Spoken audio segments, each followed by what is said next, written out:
Dito naman tayo mga idol sa likod, oh. Yung taniman, malawak na taniman. Ayan, oh, yung mga spinach yan, oh. Sibuyas. Tapos mga pechay dun. Ito mga saging ko yan, mangga ko. Tanim ko mangga. Saging, may bunga, oh. Oh. Ano pa?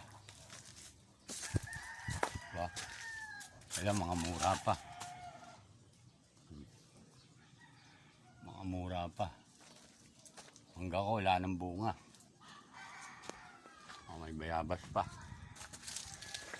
Ito yung ginawa kong kubo-kubo kahapon, oh. Pwede dito magpahinga mga idol kasi mainit sa loob ng bahay doon. Napakainit, wala dong hangin-hangin. Saka mga puno dito, maraming puno. Pwede ka dito magpahinga, pahiga-higa ka dyan, oh.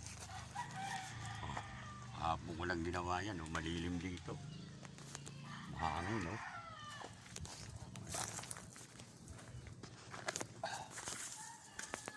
Matanim ko yan, oh. Ayun, oh, nagdidilig, oh. Oh, didilig ng kanyang mga tanim. Papaya, wala pang bunga. Yan ang pinagkakaabalahan ko dito sa likod. Ito yung bakanting lote. Hindi pa ginagamit na may-ari kaya pansamantalang tinataniman muna namin. Yan. Tapos dito ka magpapahinga pag medyo mainit. Na marami rin dito mga manok.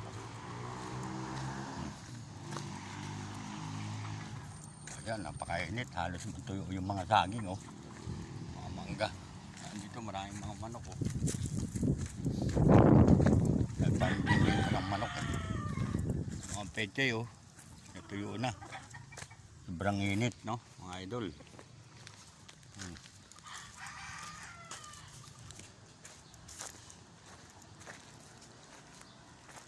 Ayan, oh, malilim dito.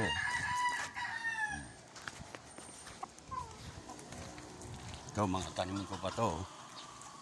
May tanim ako dyan patola, tantol, mangga. Oh, ayan, kamote. Ayan, avocado, papaya. Oh, papaya, maliit bunga. Ayan, langka. Yun, okra, oh. Maliit pa yung okra, pero may bunga na. Eh, may binhi na naman akong talong, oh. Binhi. Oh, maliit pa ang patola natin, oh. Maliit pa.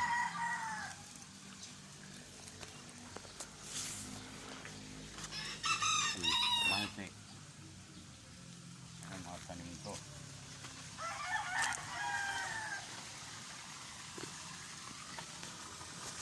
Lala, may cobra dito. Ito, kubo-kubo ko rin to.